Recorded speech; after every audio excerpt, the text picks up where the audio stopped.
Olá, estamos ao vivo pela TV Câmara e pela página da TV Câmara no Facebook. Neste encontro, estamos recebendo o vereador Gabriel Chassot, o advogado criminalista Jorge Otávio Pereira da Silva e o empresário Marcos Aurélio Nunes Pereira. Você pode participar do nosso programa mandando mensagens pelo WhatsApp, pelo número 993880-416 ou nos comentários do Facebook. Boa tarde, vereador Gabriel Chassot. Mais uma vez, prazer tê-lo aqui conosco.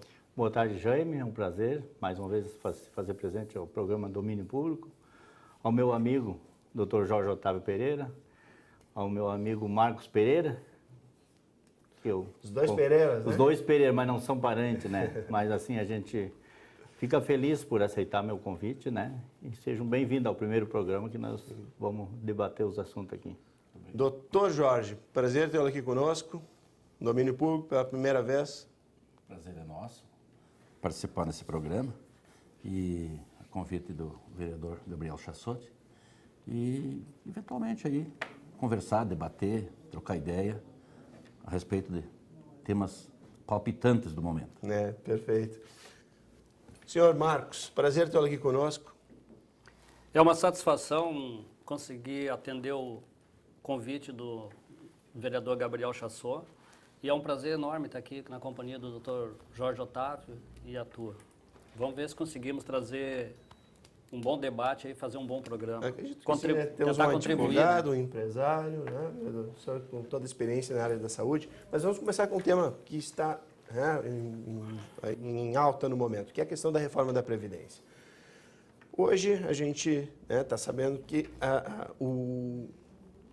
a questão da reforma ela tem tido uma discussão enorme na Assembleia, em vários campos, não só na Assembleia estaduais, como também na Câmara Federal e no Congresso Nacional.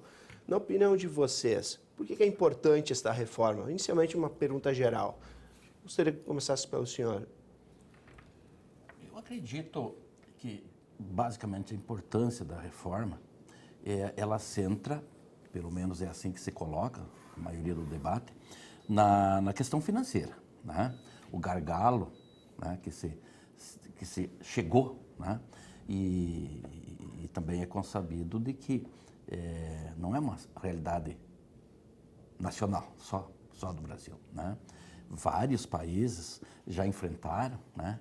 De repente com mais ou menos dificuldades, mas a questão é financeira, né? Se diz de que ou se faz mudança, que se chama reforma, ou eventualmente lá na frente, não se sabe que espaço de tempo, as dificuldades vão serem quase que intransponíveis.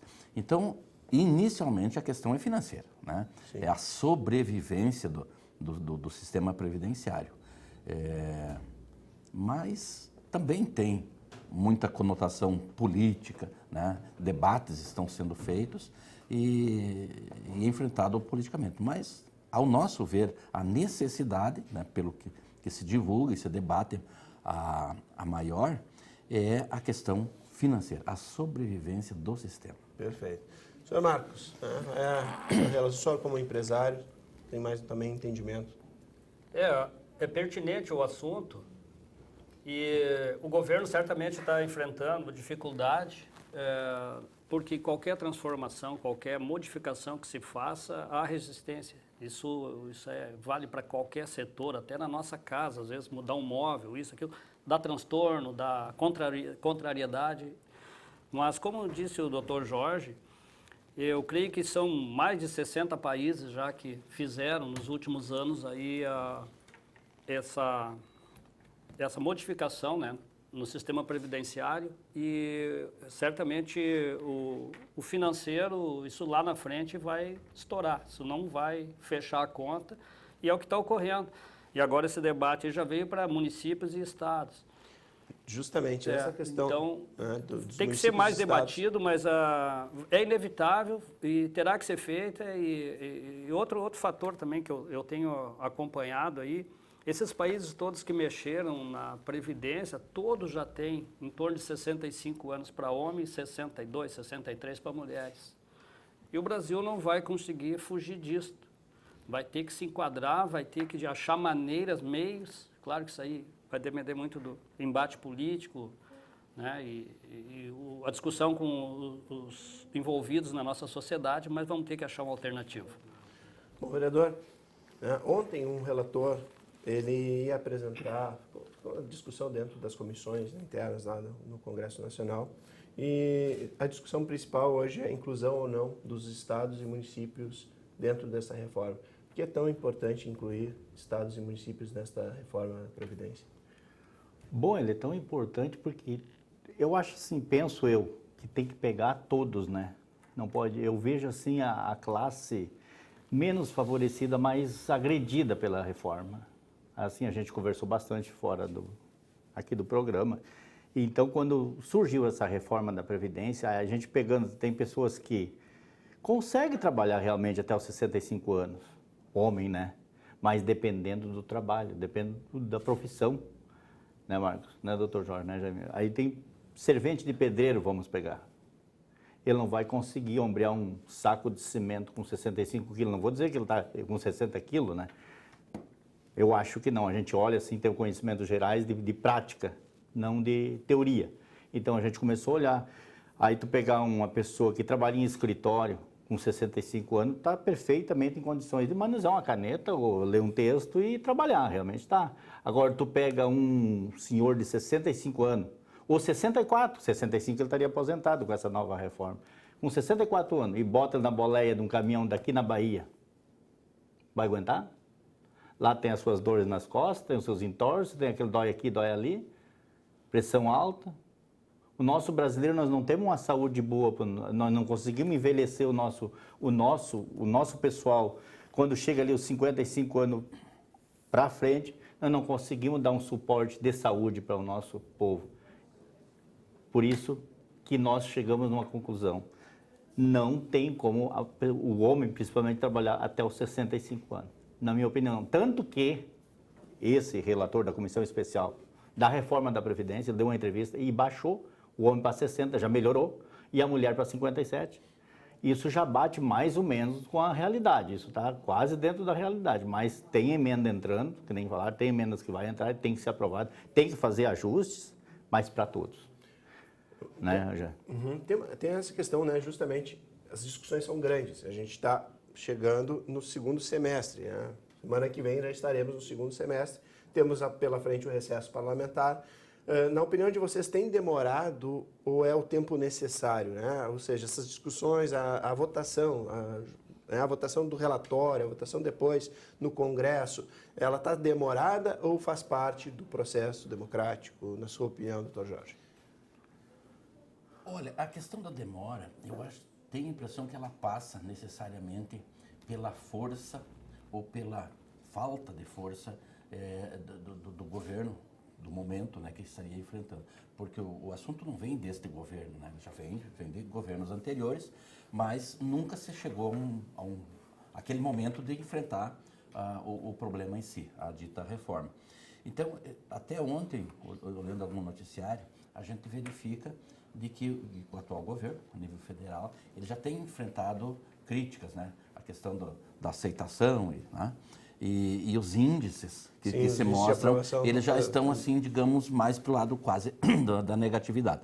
Mas por quê? Porque o assunto é polêmico. Eventualmente, com o vereador, já conversamos em alguma oportunidade e eu noto, sim, e até aplaudo a posição do vereador, ele tem esse pensamento, assim, da dificuldade da pessoa menos favorecida. É uma lógica. Eu, por exemplo, já vejo que o governo, se pudesse, ao meu ponto de vista, enfrentar com mais vigor o salário elevado, né?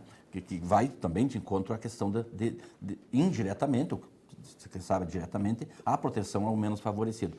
Porque o alto salário, né, vereador, que é o problema, é o gargalo mesmo, né? Então, digamos assim, uma pessoa que tem lá uma aposentadoria, né, pelo Estado, aí, 80 mil reais, são 80 pessoas, recebe por 80 pessoas, e ele leva integral esse vencimento.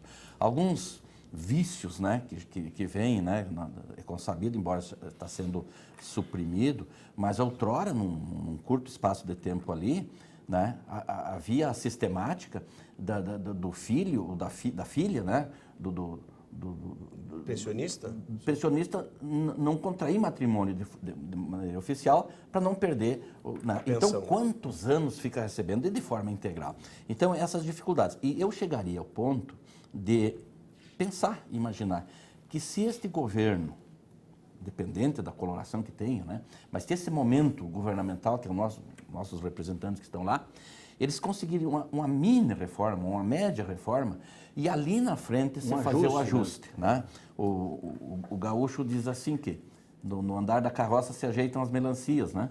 Então, o que nos parece? Que se conseguir fazer agora uma reforma, se enfrentar com seriedade, porque a gente sabe que tem interesse político, né? Tem o contra, o favor, faz parte do processo né, político. Mas é necessário. Não há como fugir da reforma, porque estaríamos em crise. Mas se conseguir uma reforma média, mínima média, e lá na frente, de repente, neste governo, no próximo governo, se for o caso, enfrentar com mais rigor, com mais seriedade, dentro da necessidade. Perfeito. Senhor Marcos. Tu tocaste num assunto ali que eu acho interessante. Se está demorado, se não está demorado. Bom, vamos partir de um princípio que essa reforma já deveria ter sido iniciada no governo anterior, ou 2 governos anteriores. Né?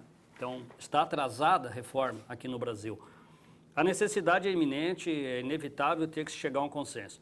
Bom, cabe ao legislador, vereador, cabe aos legisladores, melhor, achar um equilíbrio, trazer uma proposta que seja mais tragável para a população, menos impactante, isso cabe ao legislador. Agora nós, como o senhor falou ali, 60 anos, os países todos que fizeram, estão fazendo, tem muitos em transição também fazendo, a par e passo, como diz o Dr. Jorge, é 65 anos para homem. E já tem países propondo 67 aí, né? Se eu não me engano, a Alemanha ou a Austrália, um desses países aí, parece que já estão conversando para 67 anos, aumentar. Porque a longevidade nossa hoje está evidente que aumentou muito, né? Outro problema pertinente à nossa Previdência é as fraudes. Como estava citando o Dr. Jorge, muita fraude, muita coisa indevida sendo paga. Os altos salários. Altos salários que não é mais admissível hoje, e graças a Deus temos aqui até no Estado já projeto de lei, se eu não me engano, a deputada Ana Ortiz, né? Que já está acabando com aposentadorias dos deputados, dos governadores, sim, né? Sim. A partir do Eduardo Leite já não ganha mais. Exatamente. Então, não, acho que do Sartori já. Eu acho que já. Ainda o Eduardo Leite já não ganha. Eu acho que o Eduardo Leite. Leite não ganha. Mas o Sartori ainda ganha. Exatamente. Então, assim, não temos como. Nós vamos ter que achar uma solução. Por que eu vejo, assim, pelo que eu li, pelo que eu acompanho, por que alguns países, o nosso aqui não é diferente, se baseiam praticamente na do Chile, né? A chilena. A chilena foi implementada durante o governo Pinochet, um governo militar. Forte. Então, empurrou goela abaixo na população o que achou que era correto e era devido. Hoje é modelo, é sinal que eles não estavam errados, né? Então, o mundo todo se baseou na Previdência chilena e hoje nós aqui também estamos tentando fazer alguma coisa parecida. A questão da idade, eu acho que é mais ou menos isso. Dá para se pagar complementar e não se trabalhar até os 65 anos, mas se paga complementar e não se aposenta com salário altíssimo, né? E acho também, já para concluir, a nossa reforma, e pelo que eu tenho visto, ela não vai mexer nos salários baixos, não vai mexer na minha aposentadoria, que a minha aposentadoria não vai ser das altas, vai mexer na dos grandes, os deputados, até Poder Judiciário, tem muitos salários, esses sim serão atingidos. E é por isso que se tem tanta resistência na aprovação, na aceitação. E isso aí vai continuar e é normal, o presidente vai perder mais prestígio, mas é inevitável. Nós vamos ter que passar por essa reforma e eu acho que o país vai começar a andar somente depois que essa reforma passar. Perfeito, vereador. Quando o senhor cita casualmente a questão da boleia e o senhor Marcos citou a questão do aumento da idade. A gente fala, claro, em países que têm uma qualidade de vida muito superior à brasileira. E a nossa realidade ainda precisa melhorar. Talvez aí a questão do ajuste que o senhor... estou fazendo uma síntese das falas de vocês. Porque cada um cita uma questão, é um ponto que é importante. É verdade, porque não adianta também a gente colocar o peão, como o senhor usar o termo, né, como o senhor usa, trabalhando até 67 num país que tem tantas dificuldades e tantas desigualdades sociais. Ele já vem assim, o nosso operário, digamos assim, ele já vem com um problema, ele não vem com um problema com 50 anos. Ele começou a trabalhar com 18 anos, digamos assim. Quando a gente veio para a cidade grande, que veio do interior... O seu próprio exemplo. Meu exemplo, poderia trabalhar com 12, 14 anos. Então, a gente vem trabalhando. Agora... Dos 14 até os 60. Agora tu trabalhar dos 14 anos. Até os 60, 45 anos. Sim. Nós temos que trabalhar todo esse tempo. Por quê? Porque eu endividei o país? Ou porque o doutor Jorge endividou o país? O Marcos? O que ganha menos endividou? Ou foi aquele que tem as grandes aposentadorias? Que hoje o país está mais esclarecido. As redes sociais esclarecem mais, está mais esclarecido, o eleitor está mais esclarecido. Então, todo mundo sabe que esse tempo, por exemplo, eu comecei com 14 anos, se eu vim me aposentar com 60, eu acho que isso não é aposentadoria. Isso é uma desaposentadoria. Isso, sinceramente, não estou dizendo que eu vou falecer com 63, 64. Eles botam a estimativa de vida a 80. Não, mas tu pega num contexto geral.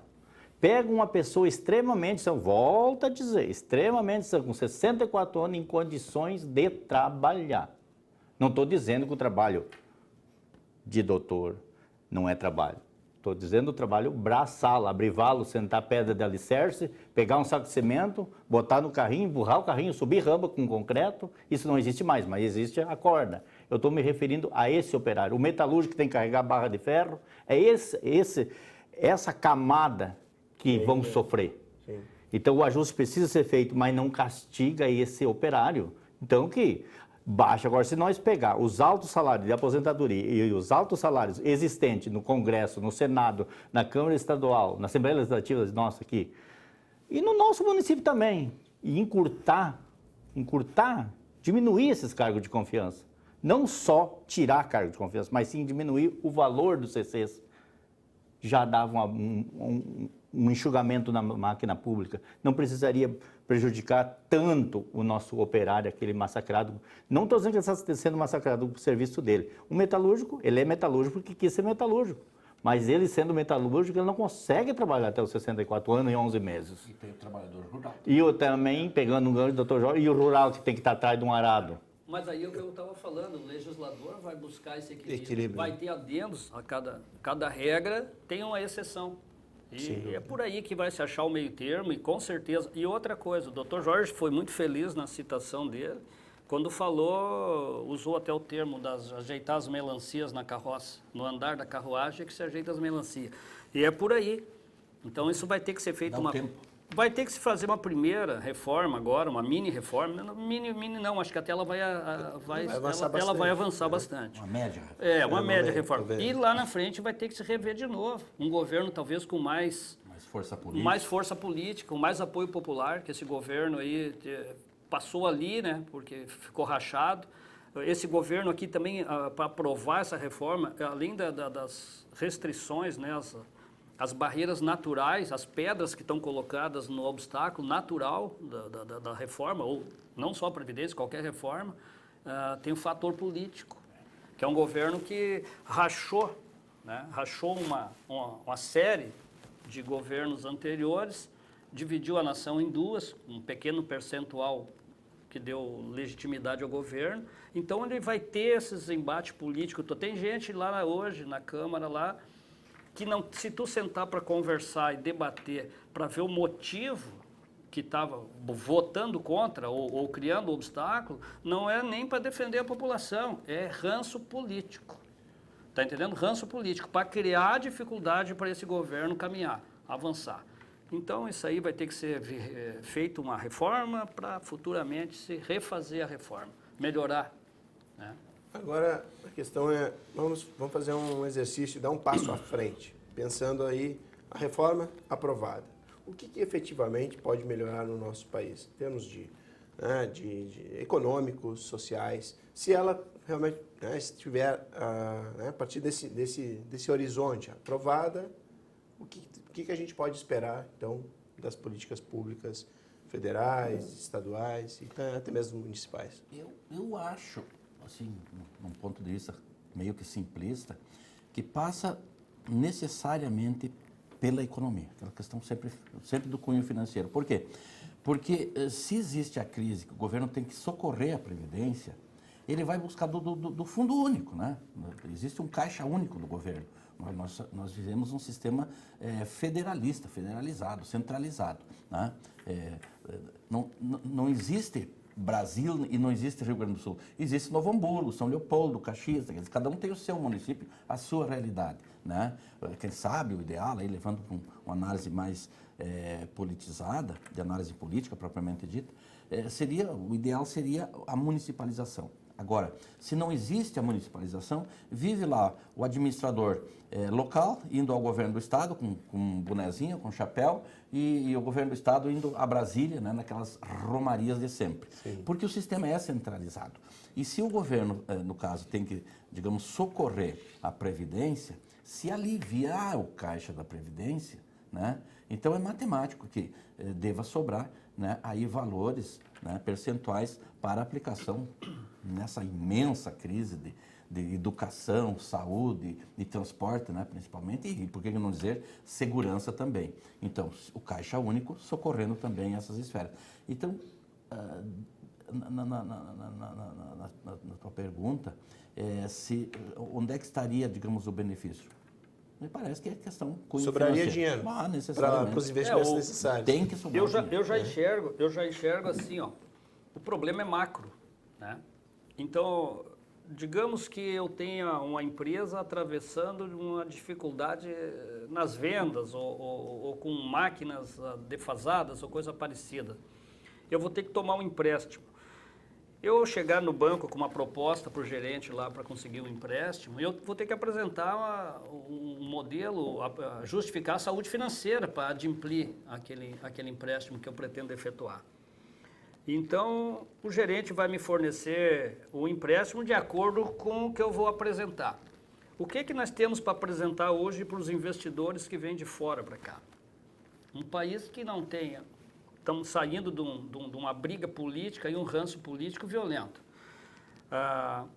O sistema previdenciário falido, né? Os municípios, estados, todos falidos. Então, nós não temos nada visualmente atraente para quem vai botar dinheiro aqui dentro. Ninguém bota dinheiro, então os investidores não vêm. Os investidores não vindo, o dinheiro não aportado aqui, não acreditando no Brasil, tudo fica do jeito que está e daí para pior.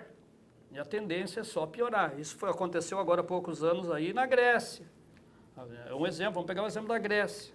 Aqui dentro, se demorar um pouquinho mais, nós vamos virar uma Grécia. Uma fuga de capital. Fuga de capital já existe, porque não estão aportando, não estão investindo, não estão botando.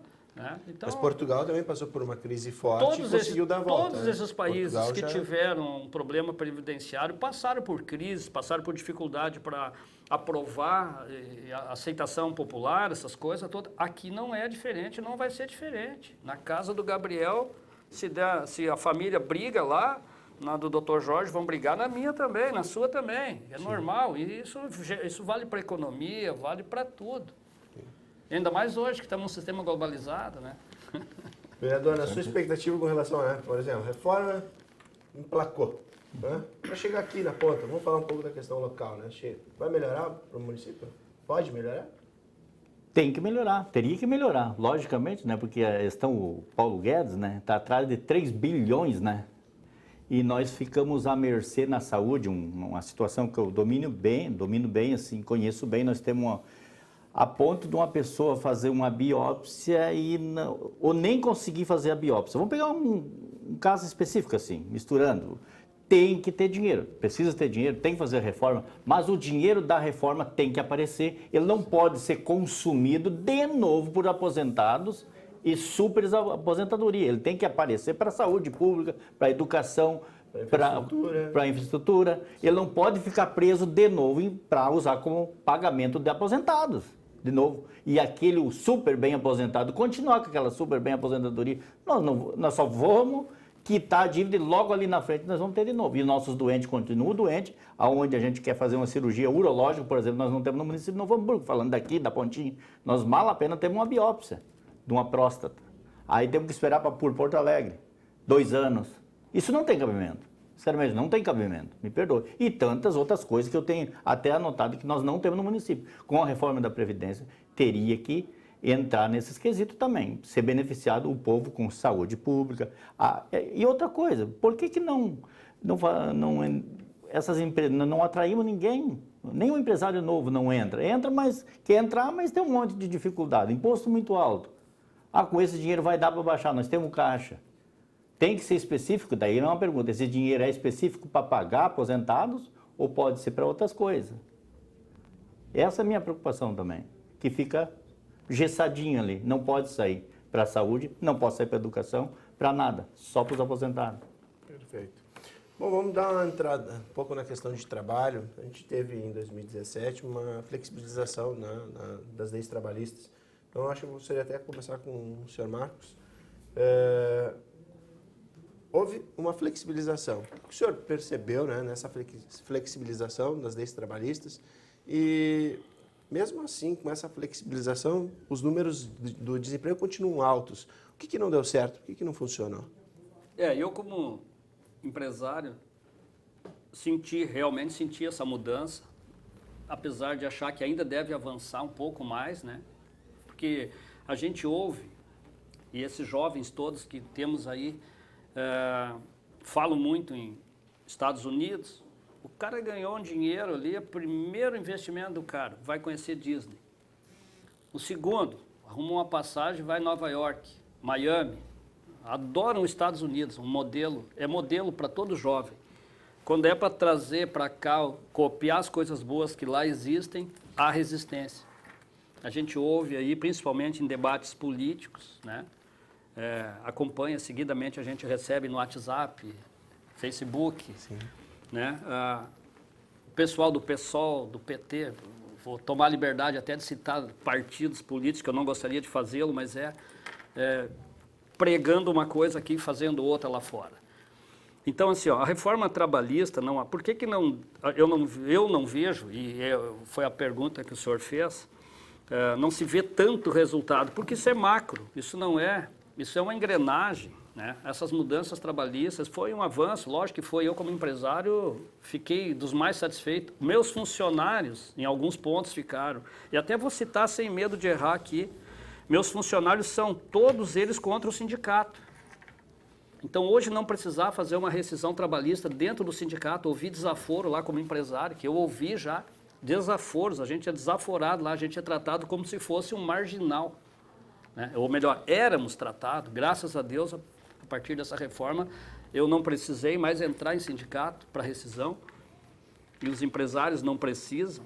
Meus funcionários são contra o sindicato. Então não era um bom negócio, estava mais do que na hora que se fizesse alguma reforma, alguma mudança. Então essas pequenas mudanças que se avançou aí já melhorou, eu acho que...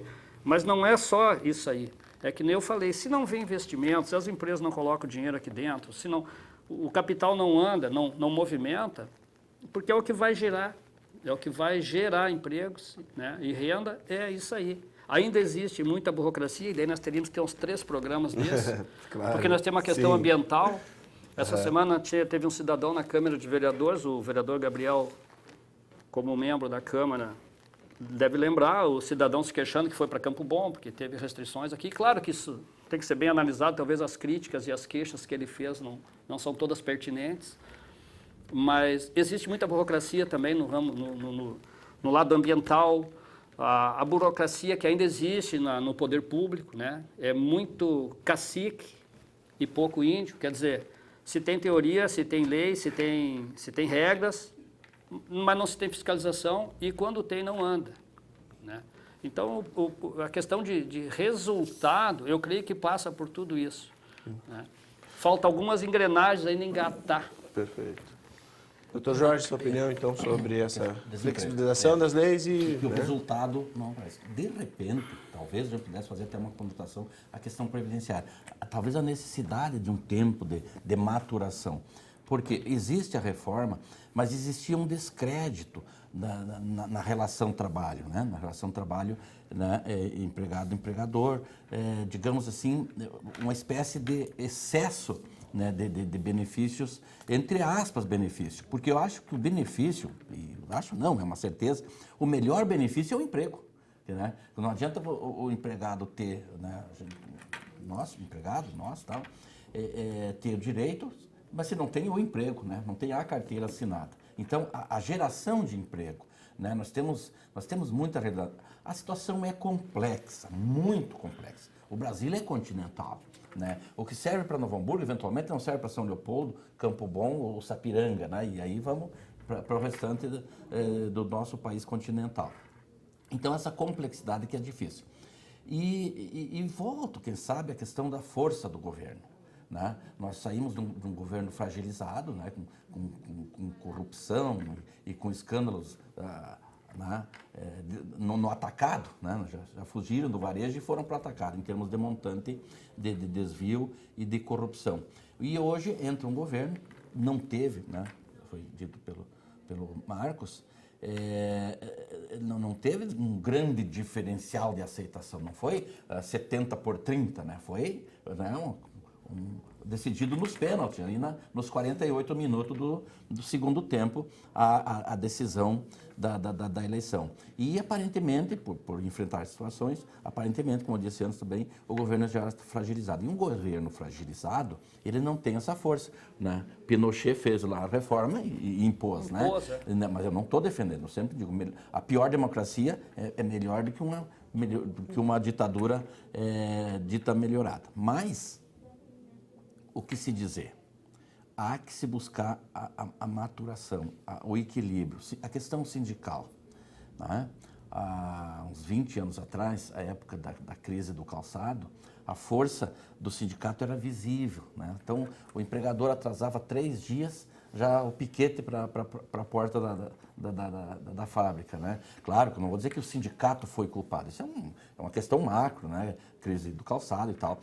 Mas muita coisa, né? Talvez não se pensou, né? Um fomento, por exemplo. Eu comento assim, sem conhecimento, porque não tenho um domínio de conhecimento sobre situação de comércio, né? Política comercial. Mas, veja bem, há uns anos atrás, no governo Antônio Brito, né? Ele conseguiu destinar uma verba substancial para a criação da Ford na cidade de Guaíba. Né? E perdeu a eleição. E o governo que sucedeu, né? O Livio Dutra, se me parece, sim, estancou. Não quero, não vou fomentar, não vou abrir mão de benesses de imposto, e acabou não saindo. Aí foi, me parece, para Guaíba. À época eu pensava assim, sem áreas de conhecimento de economista. Né? Eu pensava, se esse dinheiro está retido, se ele está disponível, na época se colocasse 30%, 40% desse valor no setor calçadista, uma espécie de uma verba aí com 1 ano de carência, né? a um juro módico, talvez não tivesse salvado a nossa realidade calçadista, mas algumas empresas talvez tivessem sobrevivido. Quer dizer, não existia essa ideia desse fomento. Né? A questão de emprego, a questão do desemprego, então. Né? Existe, por exemplo, o primeiro emprego, né? Existe o estagiário, né? Mas aparentemente, o que se nos parece, é que não existe uma política de fomento, né? Uma política de aproveitamento dessa mão de obra. O primeiro emprego, o estagiário, né? O jovem aprendiz. O jovem aprendiz, você colocava, por que não chegar numa oficina mecânica com 4 funcionários, né? E colocar lá um jovem aprendiz, né? Ou quem sabe um estagiário via CIE, né? Que não tem esse vínculo trabalhista. Ele vai trabalhar, e a gente se recorda da nossa juventude, né? Como nos fez bem o nosso primeiro emprego, era no bigode, né, Jorge? Mas nos fez bem. Sim. Então, a pessoa, ela se sente, digamos, motivada. Então, hoje, mas você vai contratar, né, assinar a carteira, como se diz, um vínculo formal, e aí já vem aquele corolário ali de direitos e obrigações. Me parece que isso aí ainda tem que ser muito revisto. Agora, por quem? Por um governo com um pouco mais de força. Não nessas negociações que a gente assiste, não vai nenhuma defesa, não tenho motivo nenhum para defender ou deixar de criticar o governo atual. Mas o que a gente nota é que eles são meio que amarrados pelo sistema, né? Ou negocia, né? Aquela história lá daquele deputado lá, toma lá, dando o que se recebe, né? Quer dizer, ainda é o sistema dando o que se recebe. Né? Hoje você não aprova a nível federal, estadual, quem sabe municipal, sem negociar, sem abrir mão, né, digamos, de outros interesses. Né? Vê aí o governo estadual. O governo estadual, vê a prefeitura de Porto Alegre, que é quase um estado, lá o prefeito apanhando com grandes dificuldades. Os dois primeiros anos foram bem difíceis. Né? E o governador, né, também atrasando e tal. E isso é a nível federal. Né? Então, esse governo, que se demonstrou assim inicialmente com uma certa força, mas já está politicamente enfraquecendo, ele vai ter que negociar. E em negociando vai sair, digamos, modificações, reformas com menos projeção ou aplicação. E daí a questão também dessa questão trabalhista. Ao meu ver, a reforma trabalhista ela não foi substancial. Ela carece ainda, ou pelo menos de ajustes naquilo que ela se conseguiu, né, avançar e projetar. Mas a sociedade parece que está tateando no escuro, que ainda não enxerga ainda, digamos, essas benesses, né? E, via de consequência, rareando e rarificando a quantificação de emprego. Né? Então, não aparece um emprego. Né? Por quê? Daí uma série de fatores, financeiro, né? Sobrevinda de divisas e um somatório. Né? Perfeito. Vereador Gabriel, então essa questão, né? A reforma foi feita, trabalhista, e o alto índice de desemprego, 14 milhões de brasileiros que procuram, fazem a busca ativa de emprego desempregados. O doutor Jorge Marcos fala em um governo mais forte, um governo com mais pulso, digamos assim. Mas para ele ter o pulso, ele já começou com uma coisa que já não vinha dando certo. Ele copiou alguma coisa do Temer. E o que é maligno, tu não deve copiar. O que é errado, tu não deve copiar. Se está acertando, copia, tá bom, vamos tocar. Aí tu vai me perguntar o que ele copiou. Essa reforma da Previdência, como foi dito, já vem de vários governos sendo elaborada. Já tem uma maquete dela, já vem. Aí ninguém se acorajou botar. Ir para o embate. E protocolar ela. Nem protocolar, não protocolaram. O Temer estava com ela pronta. Nos mesmos moldes, o Bolsonaro pegou e foi protocolar. Eu sou o Bolsonaro e vou protocolar. E aí ele levou. Sofreu o desgaste e está sofrendo o desgaste. Tudo que ele fala me parece que está errado. E nem tudo está errado. Tanto que teve uma reconsideração ao projeto ali, que o homem de 65 veio para 60 e a mulher de 62 veio para 57, né? Então, a pressão pegou. Tem os ranços políticos, nem o Marcos falou, os ranços políticos tu tem que deixar de lado e olhar o bem da comunidade. Aí, falando da reforma e pegando o gancho da falta de emprego, o que dá para se fazer com parte desse dinheiro, então? Baixa a carga tributária. Se vai dar tanto dinheiro, não dá para baixar a carga tributária e dar um incentivo fiscal para nós atrair empresário? Com esse dinheiro todo? É isso que eu penso. Se é todo esse dinheiro, ele não pode ser consumido, volto a dizer, só para aposentadoria e pagar a dívida astronômica que a Previdência vem aglomerando há anos, talvez há centésimo ano, há dezenas de anos aí, nós pagar com o sacrifício da aposentadoria do povo brasileiro. Mas quer ver, vereador? Eu concordo com o senhor. Nós temos um país que não depende só hoje de uma reforma trabalhista, de uma reforma previdenciária. Nós temos um país que depende de reforma em tudo. Nós somos que nem uma casa que não tem jeito. Tem que desmanchar e refazer, reconstruir. Nosso país está assim. Então nós temos um problema cultural, nós temos que melhorar bastante a educação do nosso povo, né? Mas sem dinheiro, né? Infelizmente não dá. O dinheiro é o motor, né? É a economia. Mas assim, ó, eu acho ainda que o nosso Estado interfere muito e tem que interferir menos. A economia tem que ser mais liberal, né? Nossa economia tem que ser mais liberal. Quem gera emprego não é o governo. O governo não gera emprego. Quem gera emprego é empresário. É quem quer investir. É quem junta uns cobre, junta força de trabalho, levanta cedo, arrisca, monta uma empresa e vai gerar emprego. Esse vai gerar emprego, não é o governo. O governo tem que interferir menos, tem que cobrar menos imposto, tem que fazer as exigências pertinentes e não burocráticas. Não pode atrasar. Aqui para abrir uma empresa é uma briga, né? Quando tu tem... Eu ouvi de servidor público aqui no município, do município, que criei inclusive um tumulto dentro da prefeitura uma certa vez, que o servidor não agilizava um pedido meu, teve a cara de pau e a ousadia de me ameaçar. Do jeito que o senhor está exigindo e cobrando aqui, as coisas vão piorar. Ouvi isso de um servidor. Então não tem cabimento o empresário ser tratado como um criminoso, eu ouvi dentro do sindicato, ele cuida ele tem o sindicato dele, eu vou cuidar de ti, criando animosidade. Um adversário. O doutor que talvez já tenha feito ação trabalhista, nos colocava como adversário, eu e um funcionário fazendo rescisão. Então esses problemas todos têm que deixar de existir no país, para o país crescer.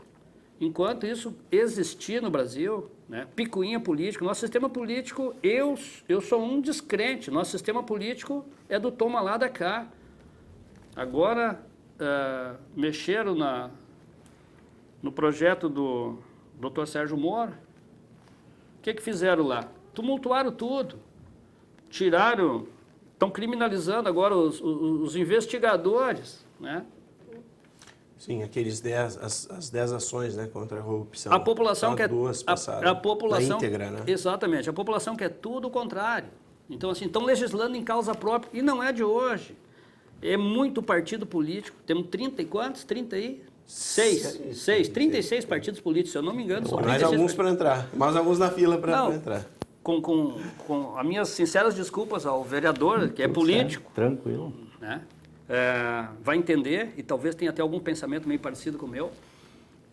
Não é muito partido, vereador. 36 partidos políticos. Quem é que pensa diferente? Não Existe mais pensamento diferente, porque não pode ter 36 viés políticos. Então, se tu pegar hoje lá o partido político, muda duas frases, a frase que está embaixo, em quinto, vai para primeiro, mas é tudo igual. O que temos aqui no Brasil? 36 partidos políticos e governo e oposição. Só tem essas duas coisas. Não temos? Temos governo e oposição. Isso. Uns querendo fazer e outros querendo atrapalhar. Desfazer. Não é verdade, vereador? Com certeza. Então, assim, nós temos que acabar. Temos que acabar com tudo isso, varrer tudo para fora, começar tudo de novo, fazer desde o alicerce um país novo. Reforma política. Reforma, não, ampla e restrita, se ouvia. Então não vamos gerar emprego aqui no país enquanto houver muita picuinha assim, enquanto houver tanta, que nem o doutor falou, a reforma trabalhista foi um início, foi um pontapé, mas precisa melhorar ainda, né? Hoje já se tem bastante garantia para o empresário, mas tem que melhorar a relação de trabalho, empregador e empregado. O empregador não pode ser visto como um câncer, como um inimigo. Eu sou amigo dos meus funcionários e sei muitos desempregadores que são assim também. Então, a gente está todo num time só. Enquanto não se tratar isso, enquanto o Estado não enxergar o empregador assim, nós não vamos ter garantias e o pessoal... E agora, o que eu tenho ouvido nas minhas andanças por aí, doutor? O pessoal investindo no Paraguai. Vamos fazer uma pesquisa. Quantos empresários estão investindo no Paraguai, abrindo empresa no Paraguai? Eu aposto, tenho coragem de apostar um dinheiro grande, que se entrevistar esses empresários que estão se instalando no Paraguai, de cada 10, 8 vão dizer que não gostariam de estar fazendo isso, gostariam de estar investindo aqui. Mas aqui não tem garantia, o Estado só incomoda, só atrapalha, só vê ranço político, não se enxerga uma perspectiva. Perfeito. Bom, Esse primeiro bloco foi um pouco mais extenso, mas as discussões foram pertinentes. Eu acredito que foi importante a gente ter avançado um pouco mais nesse primeiro bloco. O senhor quer fazer alguma colocação antes do encerramento? Sim, só uma colocação. 36 partidos políticos, isso não existe, né? Não tem condição. Marcos? Isso é uma coisa que, sinceramente, se tu perguntar na rua, fazer uma pesquisa com o povo, a gente tem que... A verdadeira pesquisa é tu conversar com o povo. O povo já está desinteressado na política, quanto mais conhecer 36 partidos políticos, né? E vai aumentar, vereador, essa é a questão. Né? Meia dúzia chegava, vereador. 2 de esquerda, 2 de direita e 2 de centro. Meia dúzia de partido. Eu vou além. 4, 2 de esquerda, 2 de direita. Tava ótimo. Porque em cima do muro nem é interessante. Vou concordar com o senhor. Uruguai, branco e colorado. Isso aí. Estados Unidos, Democratas e republicanos. País primeiro mundo. Bipartidário. Lembramos que você também pode participar do nosso programa pelo WhatsApp, pelo número 99-3880-416, ou mandando mensagens pelo Facebook. Nós vamos a um breve intervalo e retornamos no próximo bloco. Fiquem conosco.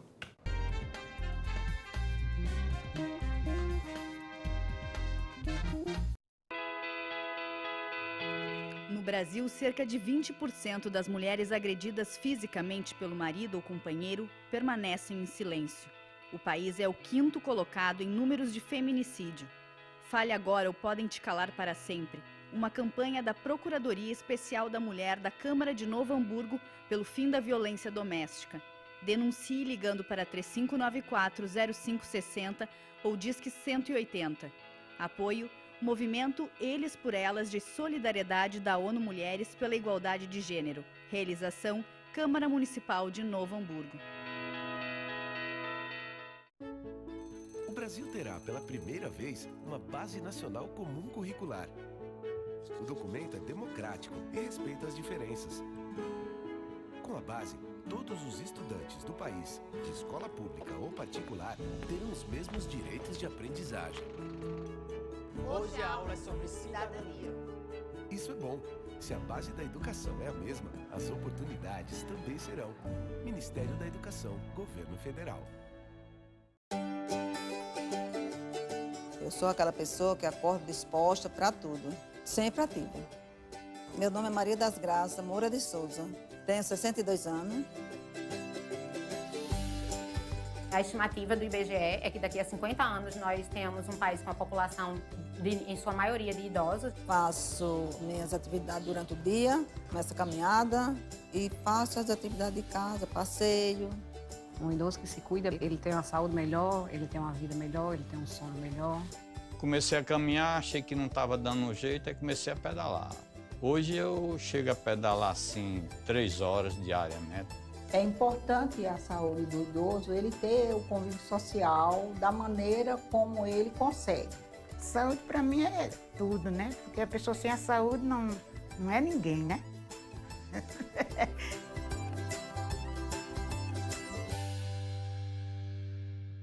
A Câmara conta com 8 comissões permanentes. Os grupos de trabalho são formados por vereadores e têm o objetivo de analisar e propor projetos, além de realizar estudos, debates e pesquisas. São elas Comissão de Constituição, Justiça e Redação, Comissão de Competitividade, Economia, Finanças, Orçamento e Planejamento, Comissão de Direitos Humanos, Cidadania e Defesa do Consumidor, Comissão de Educação, Cultura, Desporto, Ciência e Tecnologia, Comissão de Meio Ambiente, Comissão de Obras, Serviços Públicos e Mobilidade Urbana, Comissão de Saúde e Comissão de Segurança Pública. As reuniões ocorrem semanalmente no 4º andar do Legislativo, na Sala Sandra Hack. Os cidadãos podem participar levando reclamações e sugestões. O horário dos encontros está disponível no site portal.câmaranh.rs.gov.br. A Câmara fica na Rua Almirante Barroso, 261. Para maiores informações, ligue para 3594-0583 ou escreva para comissões@câmaranh.rs.gov.br.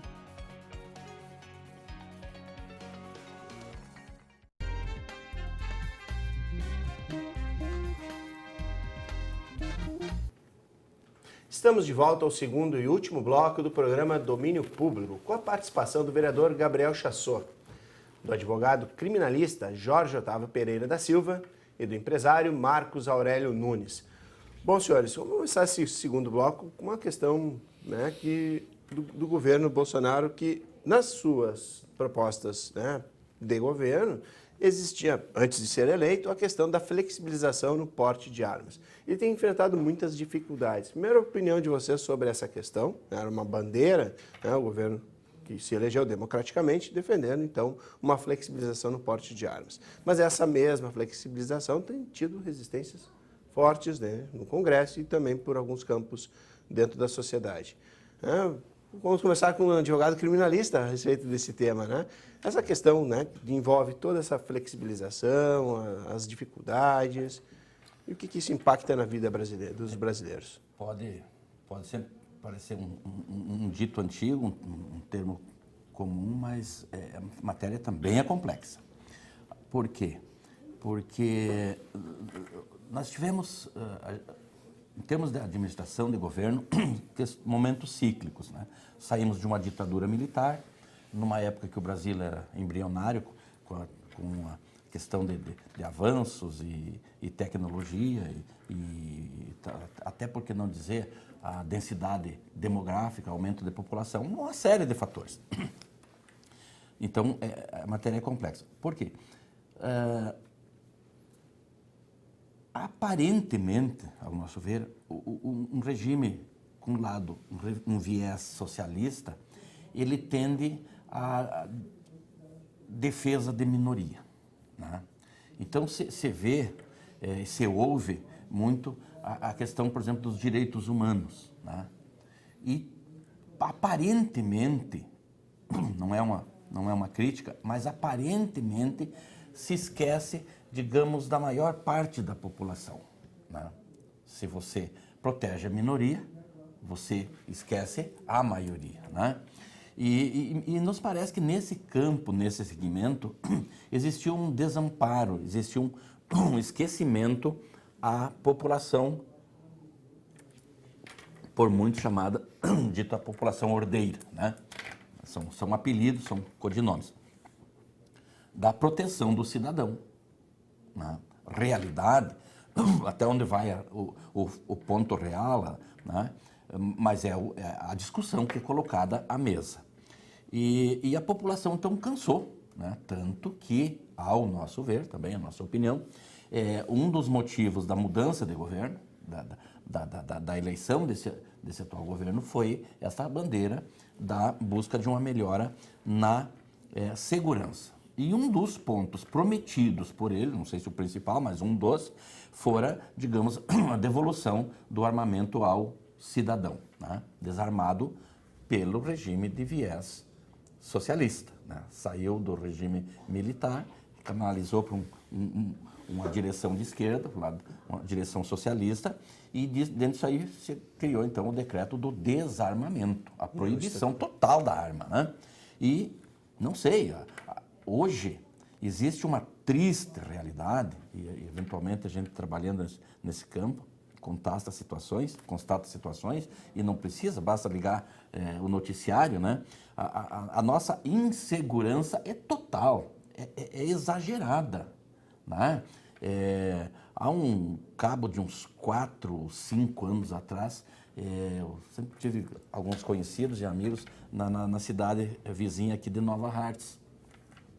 E foi noticiado lá, o problema de Nova Hartz, lá com questão da criminalidade, lá do tráfico de drogas. Mas Nova Hartz não tem tráfico de drogas. É pequena, mas né? Tem, é uma realidade. Porque a insegurança, a violência e o tráfico é bastante preponderante, é uma mola propulsora bastante grande dessa questão da insegurança.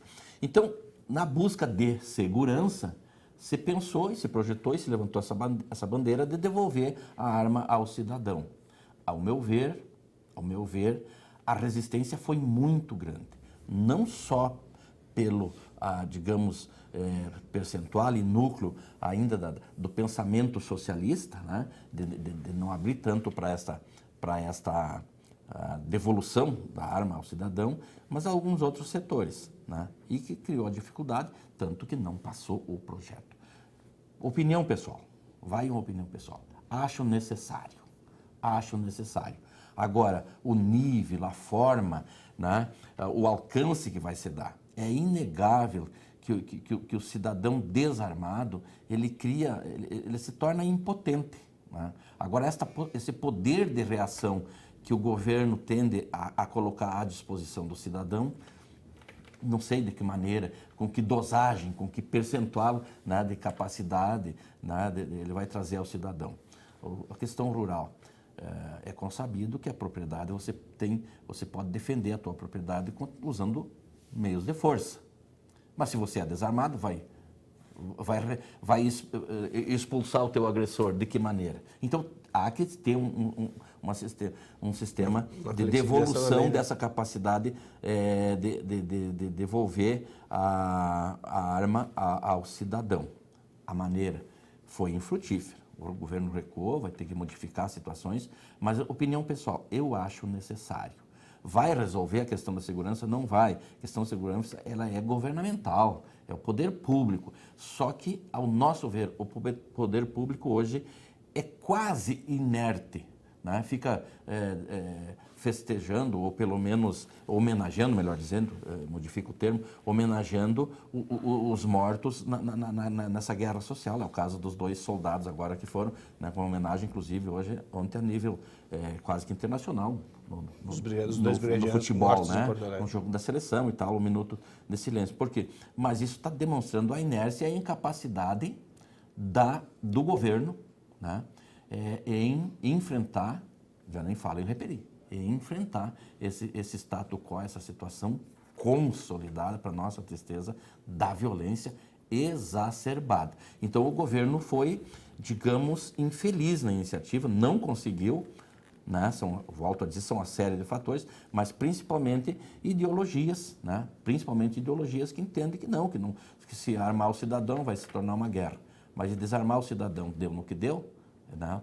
Totalmente inerte, totalmente indefeso. Há que se buscar meio termo, mas devolver a capacidade daquele que achar que tem condição ter a sua proteção, quanto menos não seja no âmbito familiar.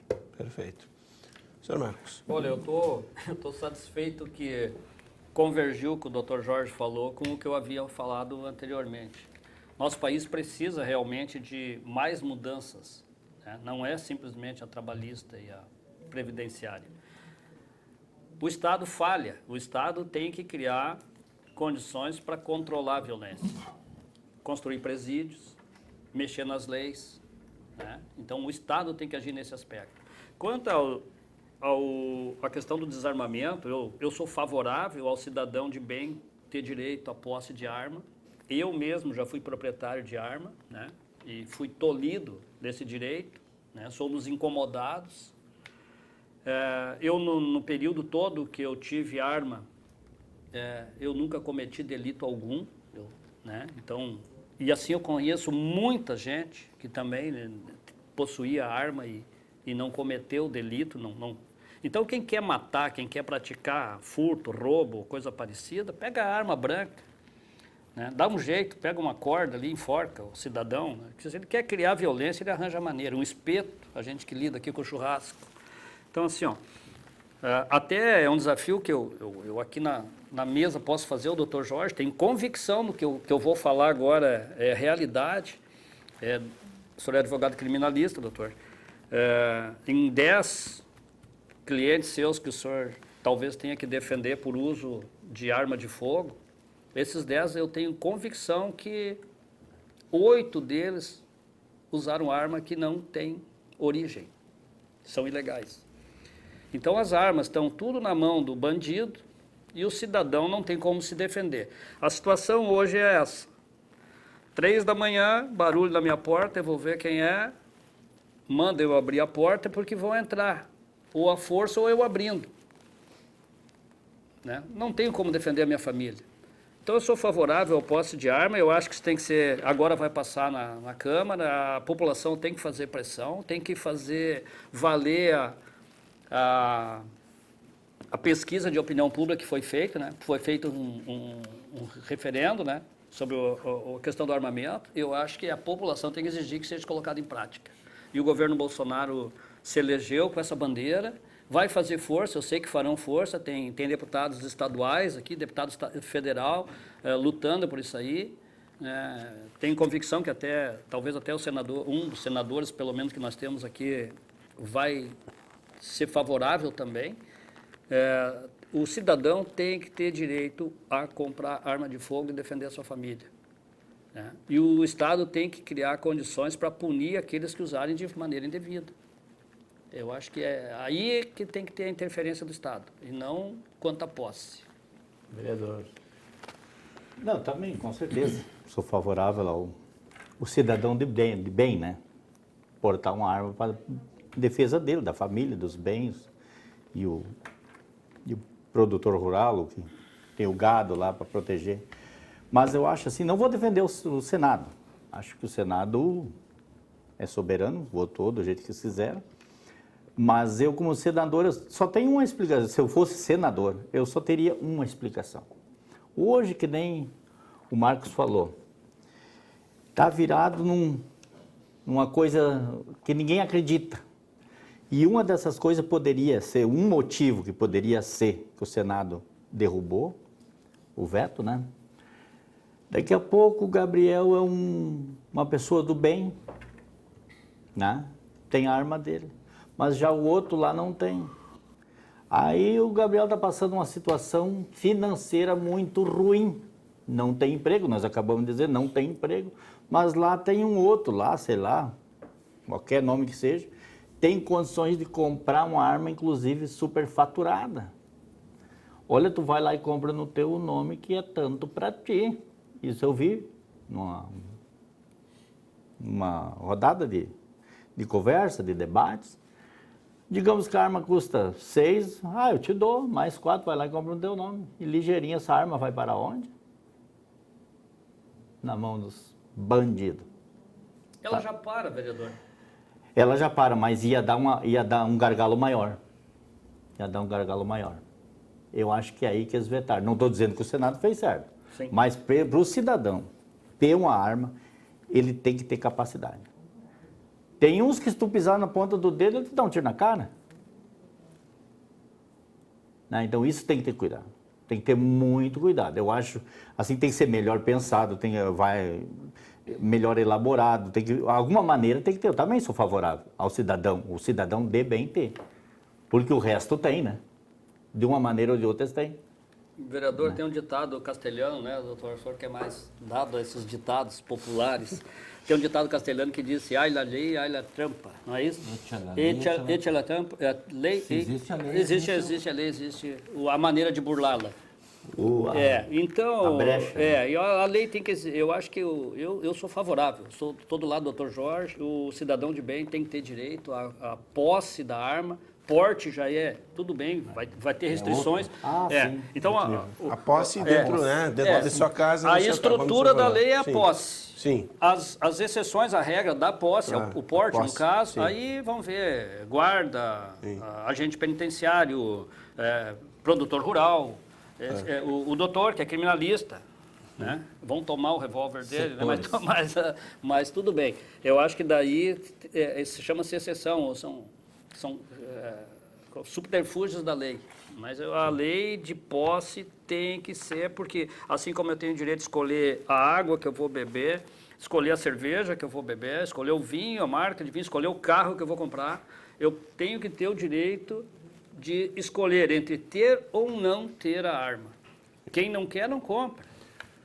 Vereador, nosso programa é ao vivo. Nós já atingimos, então, um tempo de mais de 1 hora e 5 minutos, né? Uma evolução bastante considerada aí. Infelizmente, tínhamos um outro tema, que era a política sobre drogas. Vamos deixar para um outro momento. Gostaria que o senhor fizesse suas considerações finais.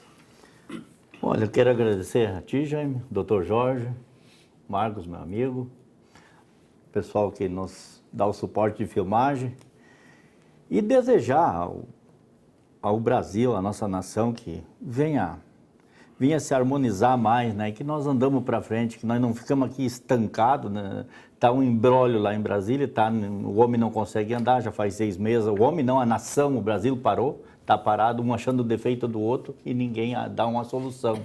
Né? Achar defeito é fácil, mas achar solução para aquele problema, digamos assim, é difícil.